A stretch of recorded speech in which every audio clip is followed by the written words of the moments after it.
Assalamualaikum warahmatullahi wabarakatuh. Kembali lagi bersama saya. Di sini saya akan memaparkan materi mengenai filsafat, yakni tentang ontologi. Baik, langsung saja. Ontologi yang pertama itu istilah dan definisi. Nah, berdasarkan istilah ontologi atau ontologi berasal dari akar kata dalam bahasa Yunani. Diartikan sebagai cabang metafisika untuk memperlakukan sifat dari kewujudan. Nah, ontologi ini merupakan kajian filosofis tentang sifat alamiah kewujudan yang menjadi dan bisa ada keberadaan atau realitas sebagai kategori dasar kewujudan dan hubungannya. Nah, secara singkat, ontologi merupakan pengetahuan tentang apa atau what is atau ada, eksis. Nah, ontologi sebagai cabang filsafat merujuk pada realitas sekitar kita, tidak tergantung bagaimana pandangan kita sendiri terhadapnya. Dengan demikian, ontologi mengharuskan seseorang untuk membuat perbedaan yang tegas antara subjek yang mengamati dan objek yang diamati. Seperti telah diungkapkan secara tradisional, itu ontologi terdaftar sebagai bagian dari cabang utama filsafat yang diketahui sebagai metafisika. Nah, ontologi itu sendiri seringkali berkaitan dengan pertanyaan yang terkonsentrasi tentang apakah entitas ada atau boleh dikatakan untuk ada, dan bagaimana entitas demikian dapat dikelompokkan, berkaitan dalam jenjang, dan dibagi menurut kesamaan dan juga perbedaan. Jadi, ontologi itu merupakan science of being, secara khusus memiliki pemaknaan berbeda dalam konteks berbeda pula. Nah, berdasarkan itu terdapat 3 posisi secara filosofis di dalam ontologi. Nah, yang pertama, para objektivis percaya bahwa dunia mereka berada dalam dirinya sendiri, sepenuhnya bebas dari mereka. Dengan kata lain, mereka percaya pada realitas objektif yang benar. Misalnya, huruf A merupakan realitas di luar diri manusia atau pembaca dan tidak tergantung kepada penulis juga, dan huruf A adalah satu kewujudan yang berbeda dari huruf B, itu maksudnya. Nah, kemudian ada para subjektivis, mengambil posisi yang berlawanan dari objektivis. Mereka percaya bahwa tidak ada realitas di luar subjek atau manusia, dan dalam kata ekstrim, bahwa setiap subjek memiliki citra realitas tersendiri. Misalnya, huruf A tergantung kepada penulis atau pembaca. Huruf A dapat dinamai sesuai dengan kemauan manusia. Jadi, antara satu huruf A dengan huruf A yang lain dalam diri manusia itu berbeda atau sama, mempunyai kaitan.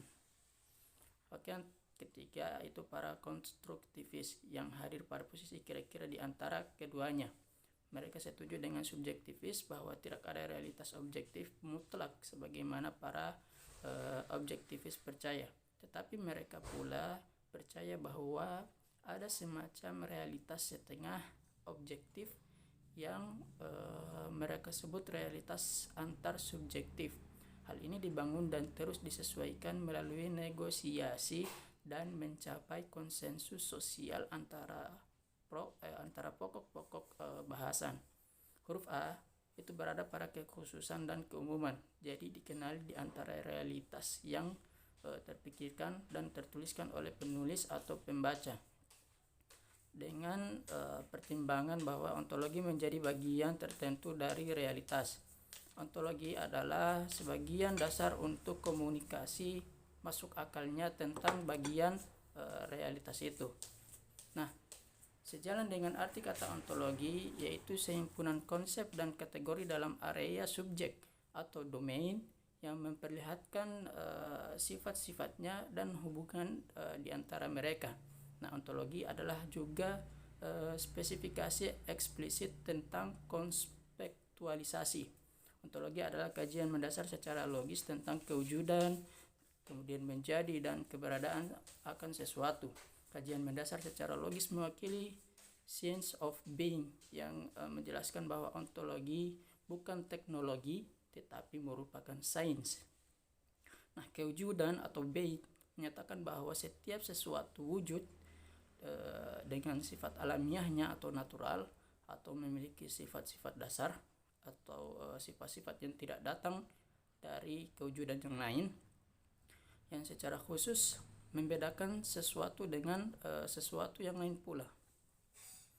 Nah, kata menjadi becoming menyatakan bahwa setiap sesuatu yang wujud berubah.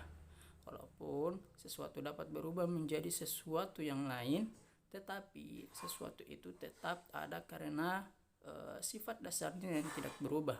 Misalnya atom oksigen O memiliki sifat dasar dan tetapi wujud dalam keberadaannya dalam air H2O dengan sifat dasar dan dapat berubah-ubah dari zat padat es, zat cair, udara, dan uap.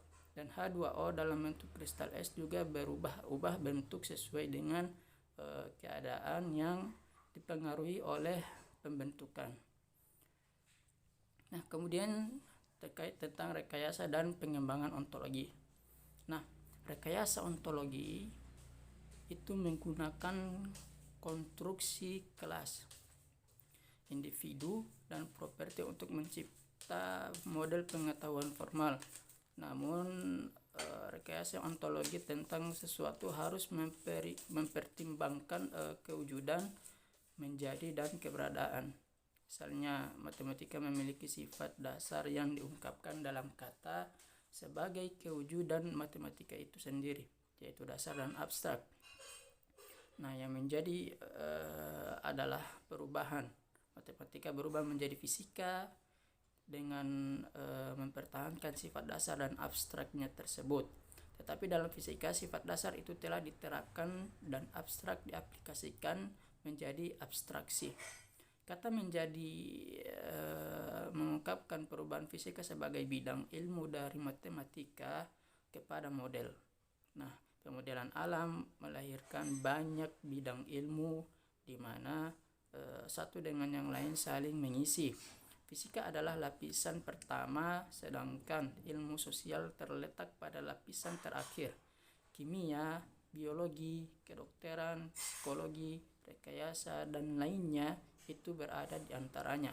Nah, cabang-cabang ilmu bagaikan akar dan pohon, cabang, ranting, dan daun satu kesatuan, tetapi akhirnya berbeda dalam sifat dasar karena telah menjadi dan dapat berada secara lebih berbeda walaupun tidak dapat memisahkan diri.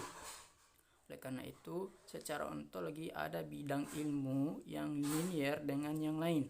Linearisasi mempertimbangkan sedikit perbedaan tetapi banyak kesamaan. Nah, linearisasi terhadap matematika, ilmu komputer, dan ilmu teknologi informasi itu disebabkan dasar dari dua bidang ilmu terakhir adalah matematika dan berkembang dalam penerapan, yaitu perangkat keras dan perangkat lunak, atau juga termasuk dalam bidang informasi, komunikasi, dan telekomunikasi. Oleh karena itu, ontologi melibatkan konsep similaritas untuk menghadirkan hal-hal yang mungkin linier antara satu dengan yang lain. Dalam rekayasa ontologi, kelas-kelas mengelompokkan sumber daya dengan karakter yang sama. Keterangan kelas atau aksioma menguraikan kelas. Uraian kelas potensi meliputi pembatasan properti yang terbagi ke dalam yang pertama, kendala-kendala nilai. Kemudian yang kedua, kendala-kendala kardinalitas. Nah, jenis-jenis kendala berbeda itu dijelaskan oleh beragam penerapan. Nah, kendala-kendala nilai itu adalah semua nilai yang berasal dari sifat dasar sesuatu.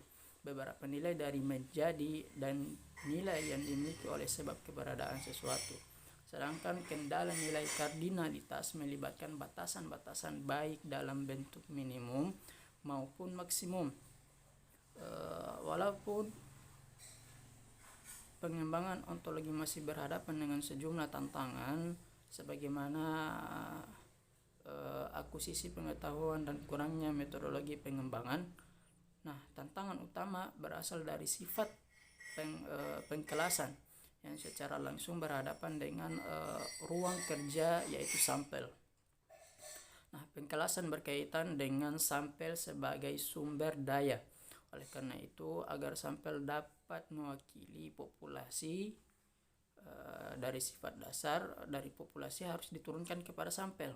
Misalnya, sifat dasar keacakan harus dimiliki oleh setiap sampel agar dapat mewakili populasi. Nah, demikian juga pengkelasan berarti juga bersifat homogen, sedangkan populasi itu selalu bersifat heterogen. Dengan demikian, sesuatu yang heterogen akan terdiri dari beragam kelas. Jadi, pengembangan ontologi memerlukan rancangan yang melibatkan kendala-kendala nilai dan kendala-kendala kardinalitas. Oleh sifat heterogen populasi, pengembangan ontologi memerlukan pembelajaran dari sifat homogen. Nah, dalam dunia pengkelasan itu, baik homogen atau sampel memerlukan validasi terhadap atau dari heterogen dan populasi. Rancangan melibatkan identifikasi dan analisis tentang domain, keperluan, dan sumber daya yang relevan dengan bantuan manusia atau dalam kurung atau bukan mesin ya, baik pengguna ataupun pakar. Nah, hasil meliputi spesifikasi domain itu penerapannya diperluas tentang ontologi dan sumber domain yang layak. Nah, sumber domain beragam bentuk dari jenis yang terstruktur seperti token atau vocabulary atau kata atau pangkalan data, jenis semi terstruktur seperti pengindeksan atau urutan, korpus dokumen dan laman web, dan jenis bebas format seperti pengetahuan pakar. Nah, semua ini melibatkan multimedia, beragam teknik pengumpulan data seperti wawancara kuesioner atau termasuk analisis teks secara informal. Nah, pada setiap tahap pembelajaran, teknik pembelajaran yang sesuai dengan pilihan dan diterapkan harus. Kemudian menemukan ontologi dari sumber domain. Pembelajaran ontologi menjadi sesuatu yang perlu dikaji dan dicarikan teknik yang sesuai. Nah, hasil-hasil pembelajaran dievaluasi dan disaring. Pemeriksaan redundansi perlu dilakukan. Konflik ambiguitas perlu dipertegas, terutama ketidakhadiran informasi yang lengkap. Oleh karena itu, domain pakar menjadi penentu dan harus terlibat aktif. Mungkin hanya ini yang bisa kami sampaikan. Lebih dan kurangnya kami mohon maaf. Assalamualaikum warahmatullahi wabarakatuh.